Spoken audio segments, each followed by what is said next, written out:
Om Namo Bhagavate Ramakrishna.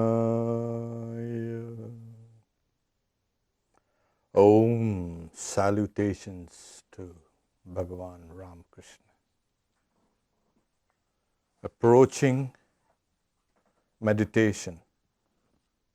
We are on the 8th class of the series. The brief recap is in order because we've been doing these classes in a kind of a sequence. We've come to a part where we've been delving into deep psychology, at the same time trying to make it understandable to people who are not familiar with these terms in yoga. So I titled it Doppler Shifts in the Mind. And well, I got a lot of static also from people. What do you mean by Doppler shifts in the mind? We know what's Doppler shift. Yeah. I invited them to attend class. Well, we're going to talk about it, but in a kind of a different way. Something like a kind of a Doppler. To recap a bit, we spoke about the laws of nature, and these laws of nature are universal. And if they are universal, they ought to affect everything, nature external and internal. And that means it has to affect the body and the mind also. And we had given an example of time, space and causation and how they mold things. They are kind of the background of everything. We call it they, but it's one entity according to Indian philosophy. Time, space and causation is time, space, causation. Just they say 3 in 1.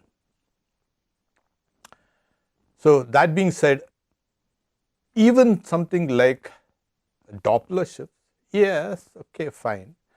That also has to be external as well as internal. Why not? By the same logic, these laws are universal, and we could see the galaxies kind of shifting here. And we see, okay, we are standing out and then we hear the car horn or a siren, the police van racing past you. You get the idea of a Doppler shift.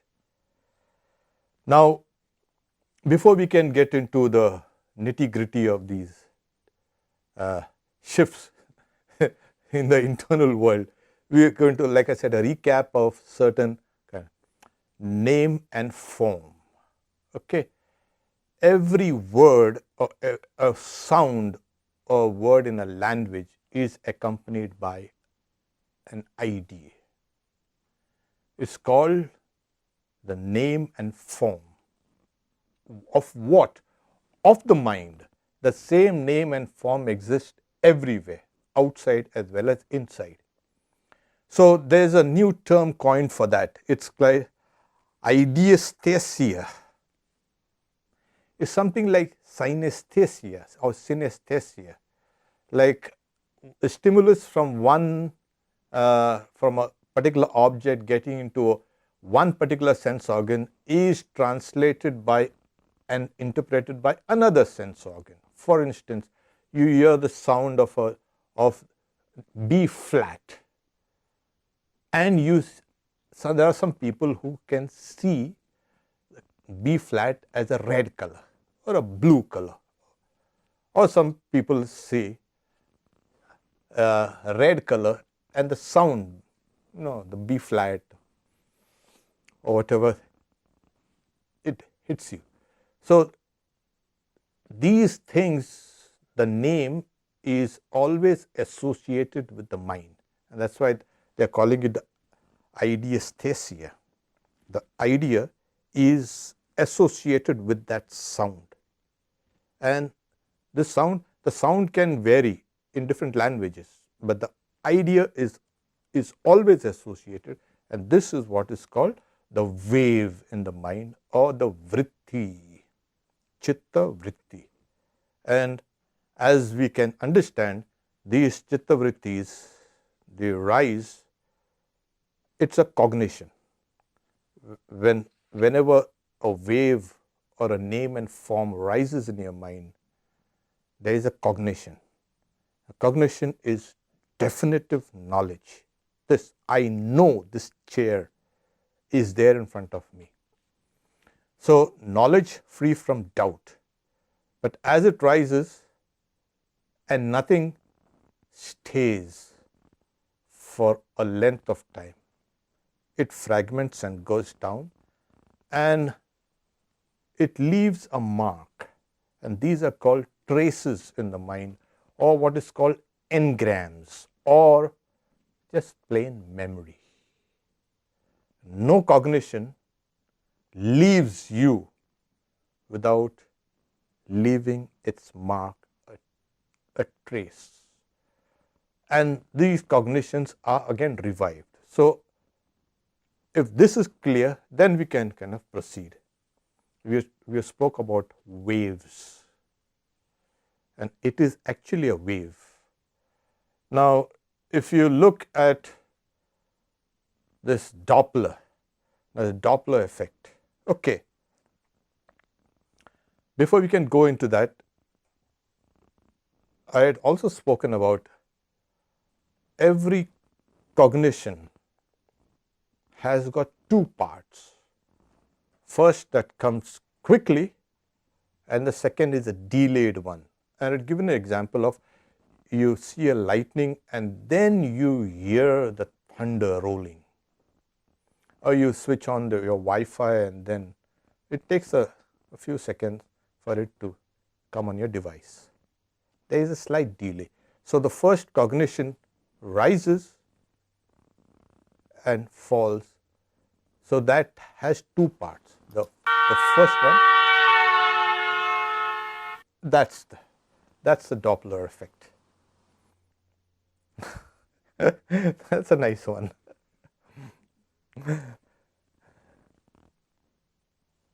We have, what is the Doppler effect? Let me kind of quote it. Is an increase or decrease in the frequency of sound or light or waves as a source, the source of that, or the observer move either closer or far away. Okay. So, it's like we can hear the sound of the Doppler, and this is the common experience. This is true for light as well as sound. So, Ben can kind of give us another replay of that. So, this rise and fall of the pitch is exactly what happens in the mind. Now, there was somebody who called me and said, but this is apparent, it's outside, it's also inside. Why? Because there is an observer inside your consciousness. And waves or stimulus energy or light or sound, as you can say, they come to the senses and get inside. So, when they first come in, there is a compression. The waves are all bunched up. And then as they pass the observer, they kind of. I think if this is clear, this helps you at least to understand it intellectually. You may not be able to clearly see it in the initial stages of meditation, but later on it becomes extremely, extremely discernible. That thoughts come, they are loud, and then they kind of fade. And in meditation, what happens is you've got to maintain that one wave over and over and over again. Now, there are some thoughts, obviously, or some waves that hit you. It's like, take for instance, this is a common example that Swami Vivekananda gives, and all yogis. There's a kind of a very clear and still pool of water or a lake, and a pebble is thrown. The first ripples that emerge from the impact are bunched together, and then as they move away from that center, they become kind of spread out, lazy. And this is a common example out in the external world. The same thing happens in our mind also. And this is the Doppler. The only problem in meditation is you have one ripple, and that is intersected by hundreds of other useless things. So the observer is kind of overwhelmed with all these shifts in the waves that come through. So if you can understand that every thought is nothing but a kind of wave, the complement of sound and, you can say, idea. But when we do think, there is no sound. You are mentally repeating that particular sound. You try it out. Suppose I say, I have to think of a cow. The moment I see a cow, the picture of a cow, mentally, I repeat that word cow. The image evokes the name or the sound, and the sound evokes the image. They both linked. They cannot be separated at all. This is called a chitta vritti. Okay. Now, in meditation, what happens is your senses, the external stimulus energy has to be more or less stopped. That is, you close your eyes, that's a huge kind of step back away from the senses. And as you get deeper and deeper into meditation, you will hear sounds, but as if from a distance. Like, it's like you're hearing things through a tunnel, a 10-mile tunnel. Those sounds will just float slowly and hit your mind. Though the sound in actuality is near you, but you have kind of detached yourself from the actual sound which is close by. So stimulus energy comes from outside. That has been arrested. And when you sit down straight, unmoving, what you're doing is you're reducing all the waves that are there out to a great degree. And then while you meditate, what you do is you raise your own wave in the mind. The wave, suppose you're meditating on a symbol or an idea and word, or an image of a god or a goddess. So these are also waves generated by one's own will. How does it happen? Oh, you can do it. Take, for instance, a small exercise. Close your eyes, please.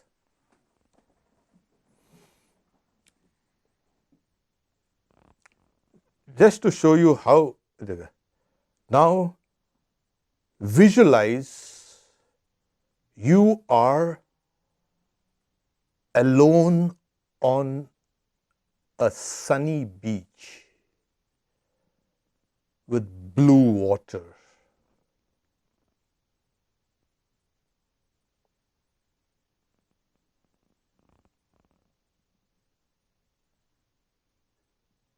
You are sitting down on the sands, watching the blue water. It's deep blue. The sand is shining yellow.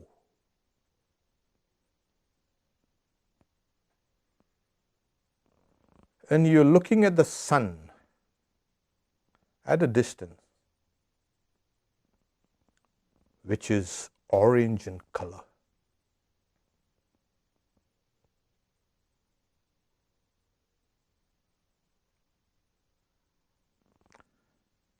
Okay. Relax. Open your eyes, please. What you did just now is you are generating your own thoughts and pictures. You are generating your own ideas from memories. Now, this is important. Meditation is something like this. There is no actual sand, there's no beach, there's no sea, there's no sun here, but you are generating these thoughts. This is meditation.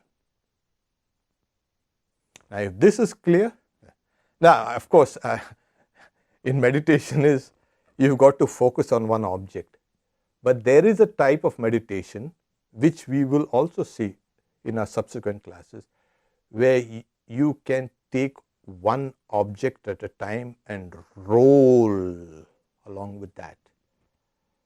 It is called the meditation on the divine play, and it is you can see authentic practice in the philosophy of bhakti or devotion.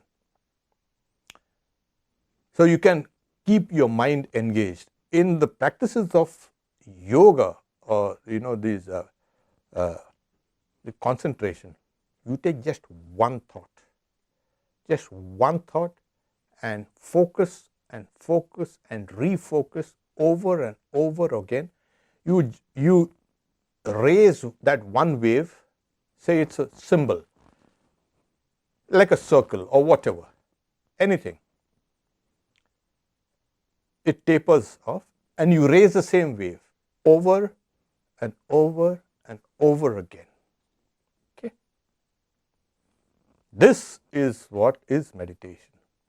And as I said, when the thoughts, they come towards you, you are generating the thoughts, they are intense.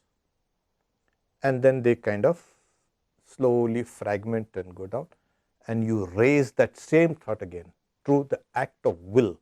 So meditation is nothing but the exercise of one's willpower. It's nothing but that. It also depends on what the state of your mind. Sometimes you're feeling so kind of calm and so detached, and you're feeling such love for everything and everybody. And when you raise these waves, corresponding waves in your mind, these are something called as sattvic waves, sattva. They have a deep impact.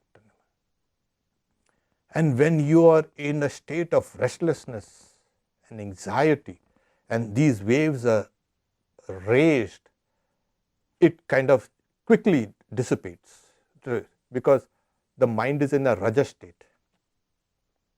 And tamas state, you're trying to meditate and you're feeling sleepy, and then as you are falling sleepy, then a wave is raised and immediately fragments and dissolve. You try to raise another wave, fragments and dissolve. So in a while you're covered with darkness. It's all dark. And then what happened? The waves have completely been kind of smothered by the dark. So that depends on the quality of your mind also at that time of meditation. However, even if you are restless after you have practiced for a while, I mean months and sometimes even years. If your mind is restless, you can just by the act of will make it calm and get into sattva. That's the idea. Now you are having control over the modes of your mind. Okay. So we'll do a practice of meditation.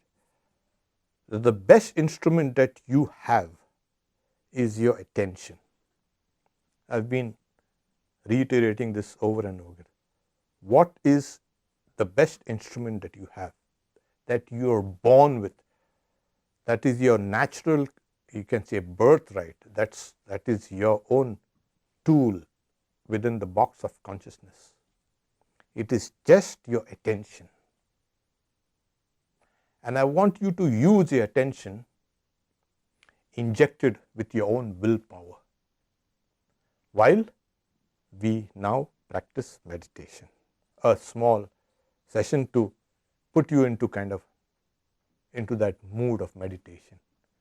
Otherwise, you'll only be shifting like a Doppler. Okay. Sit down straight, please, and keep your spine erect. Keep your chin slightly tilted upwards or at a level. Don't close your eyes yet, but gaze here at a point just outside your chin or on your chin, please.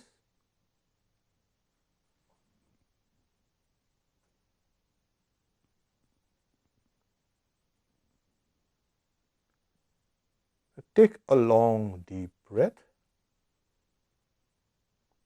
and exhale.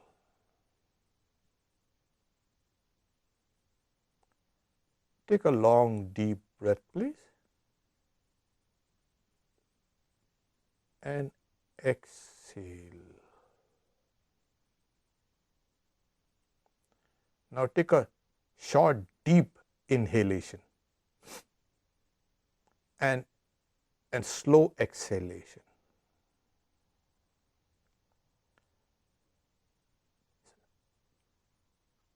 Inhale deeply and exhale slowly.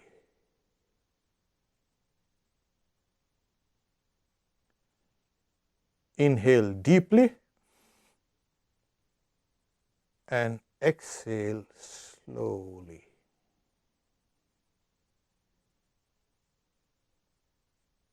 Inhale deeply, short burst. Exhale slowly.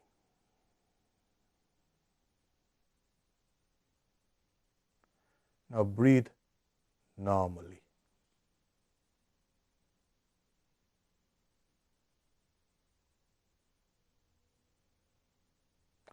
Close your eyes now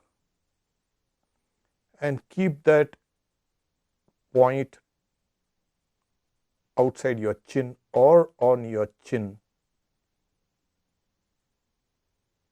and gaze at it with the mind's eye.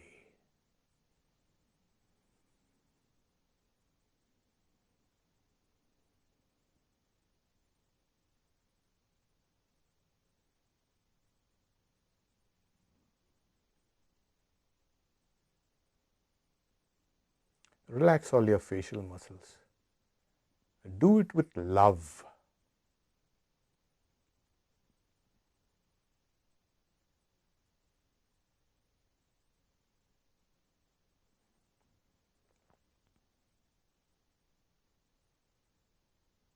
Try to eliminate all facial features, please. Now just keep that point either colored red or silvery.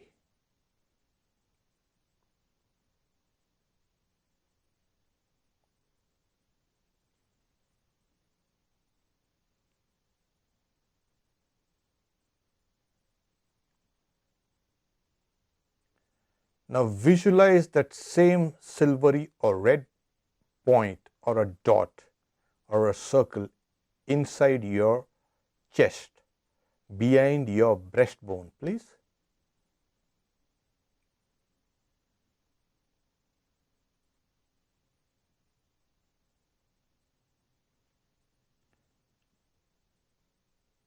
Now zero your attention on that. Make it unwavering.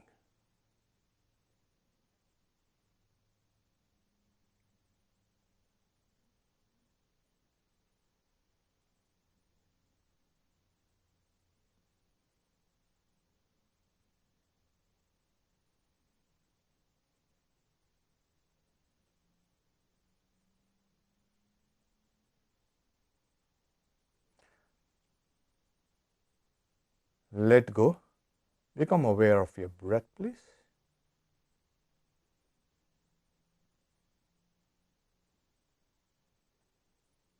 Stay calm and collected.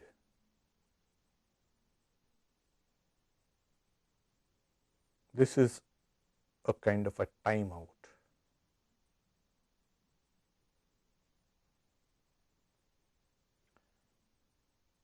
Now, once again, visualize that red dot or a circle or a ball, red or silvery color, deep within your chest.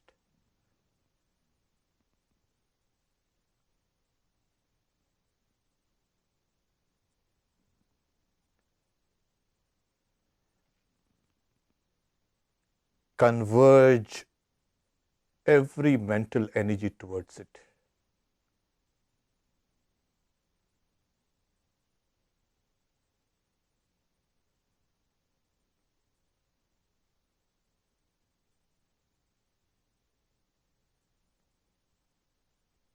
Fine tune it.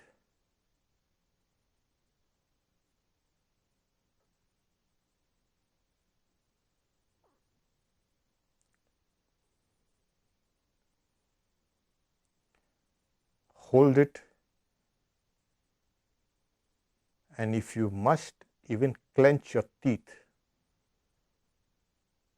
but hold the dot.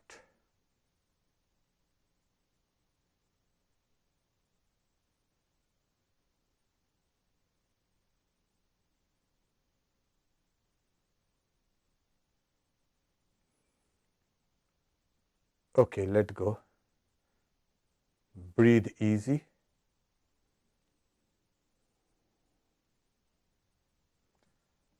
And relax. You can slowly open your eyes, please.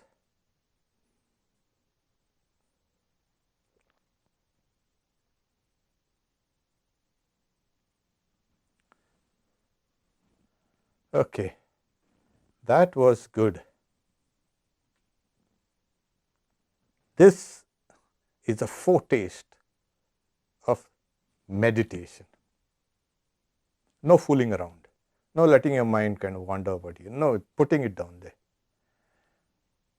Then the idea of an extended exhalation is used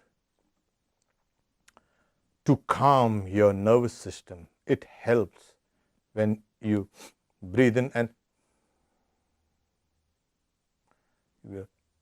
it calms your circulation, your breathing, of course, your circulation, everything, kind of, your nerves become.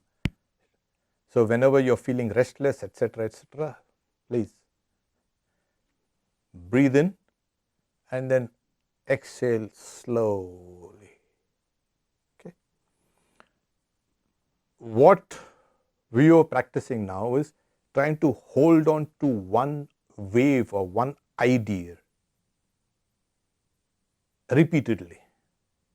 You may not have seen the actual processes because most of these processes are internal. Like there are many things that are going around in my body. Take for instance my immune system. I'm not even aware, but if that thing fails, I might suddenly collapse here. Then you might wonder what happened to a Swami. Dear Swami has collapsed. Actually, my immune system has collapsed. I'm not aware of it. So, even in meditation, you don't need to understand how the whole process happens. That will come later. Right now, to understand it intellectually, that you are raising a wave, and then it's like the Doppler shift, it's diminishing, and you're raising that same wave again. So what you're doing is, as it were, each sound or each idea, which is the wave, the chitta vritti, is rising, falling, rising, falling. One is going about repeatedly, over and over. I think you got it. So when it rises, whoa, there's a kind of huge, and then that's, I think, it is there when another sequence of ideas gets in. And we have spoken about something called understanding the sequence of things. When one wave is raised, when I see one particular thing, it reminds me of something else, and that second thing reminds me of a third thing, and the fourth thing, and the fifth thing. So this is the Doppler effect or Doppler shift in the wave, in the mind stuff, and it happens extremely fast. Extremely fast. It's just impossible to. It's only at the large distances where you can see all the galaxies shifting towards the red, and then you wonder, oh. So as you keep on meditating, you will be able to. There is also, to look at it from another angle, every cognition, as I said, it is knowledge, indubitable knowledge of a thing existing. I see that thing, there is no doubt. So that knowledge comes in, but a previous cognition attaches itself to it. So your present cognition is a mixture of the present and the past. Don't be fooled with it. So that this is also part of the yoga psychology. Everything that you are seeing in the present is a complement of the present and the past, and the present is just a micro on a nanosecond, and it becomes the past. So what you are seeing, the world, is actually you're seeing things as it's already in the past. Yeah, we won't go into that. There are studies about all these things, how cognitions enter the subconscious mind and they emerge out in the conscious mind. So then your meditation is trying to stay in the present, which is of course a complement of the past and the present. Slowly and gradually, as concentration deepens, the past and the future and the present all fuse into one. That is the time when you're oblivious of time. That's a better way. You may be sitting for half an hour, and you think you're sitting for half an hour, but you have spent already 2 hours there. That's what happens. Okay. Now, what about we can understand the past to the present, you can say, wave in the mind. Okay, I saw this before. I had this ice cream before. I had this before. I tasted that before. You always refer it. So what about the future? And people are making a lot of money with this fortune tellers and foretellers. It is nothing. One explanation is, this is, by the way, it's not central to. You can understand the sequence of ideas associated with this. So you can see the sequence, and then you can gauge, oh, in the future it's going to be like this. It's essential because of our well-being. If I'm working here today now, if I don't intuit what the result might be in the future, I'm not going to sit down and work. Obviously.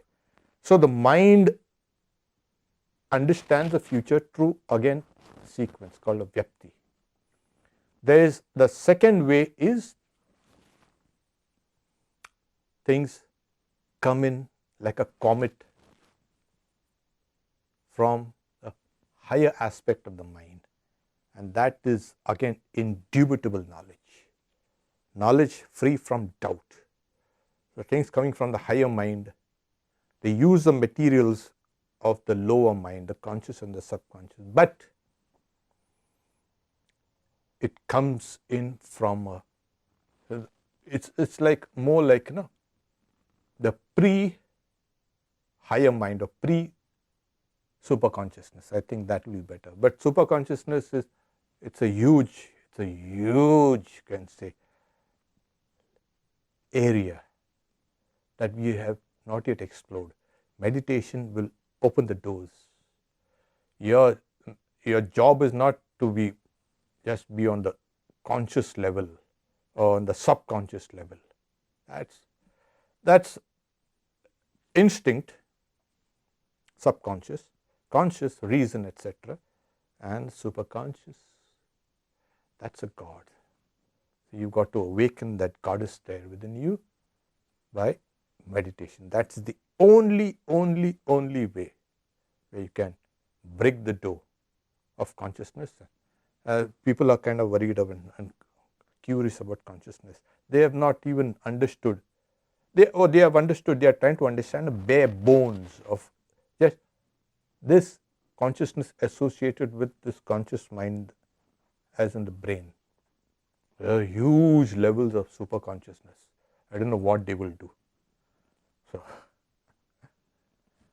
but then it's a beginning. People are trying to understand this. Yoga penetrated all those secrets, and they brought out those secrets and they gave it to humanity. And for thousands and thousands of years, the science has been there. And we have been busy with our toys. Like children, they play with toys. And suddenly now, we've got to awaken up. You cannot be playing with toys all your life. You've got to get serious and start looking for the higher aspects of your own existence. This is what it is. Okay. Om, peace, peace, peace, peace, peace. Om Shanti. Okay, thank you, Swami. Visualizing a red dot without thinking the words red dot or of its attributes is relatively easy. Oh, very good. While trying to meditate on a more complicated and a hard to visualize image, such as someone sitting on a lotus, it seems very difficult to keep the image in mind without thinking of name and attributes. Yes, and that's the reason why I give you a simple object without the frills. When you're trying to meditate on an image, say of a god or a goddess, it becomes a little difficult. But if you can concentrate on the red dot, okay, I would suggest you superimpose the red dot on that image that you are trying to meditate upon. Say you superimpose the red dot on the heart of the goddess. Okay.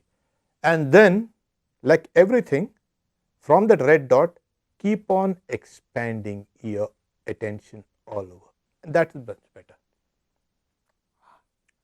Yes, the sister has asked the questions. That suppose when you're meditating on Sri Ramakrishna, yeah, it's just an idea. And we meditate on an idea, how do we get into the very essence of Ramakrishna? First is, you're meditating on an idea which was real, which is real. Okay? So it's not just a imaginary visualization.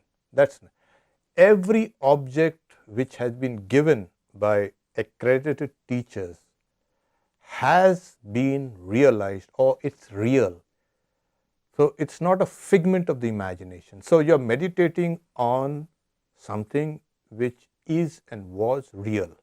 Okay. Now in meditation, as you proceed, this has been discussed in the Sri Ramakrishna and his divine play. As you keep on meditating, first you might, and this is also for a friend here, as you're meditating, it's not a very composite image and an idea.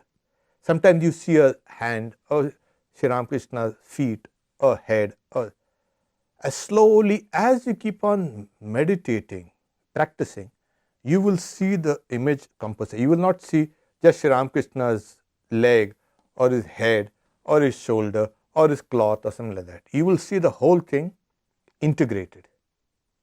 That is, your willpower is now getting stronger and stronger. And as you keep on doing, the second thing that happens is that image will become luminous. Now it's an idea, still there, it's an idea, but your concentration and your consciousness is making that idea luminous. It will appear bright. Okay. The third thing it will happen is Sri Ramakrishna will appear real to you. When you are meditating, it's saying it's an idea. Now you won't say it's an idea. You will say this is Sri Ramakrishna. And you will see the reality of Sri Ramakrishna in 3D. It's no longer a one-dimensional image. You will see it in 3D. And the fourth is Sri Ramakrishna will smile at you and you will smile back. He will touch you and you can touch him. There is an actual experience inside. Okay. So this is how the author also, I put it in stages, but he kind of gave a narration.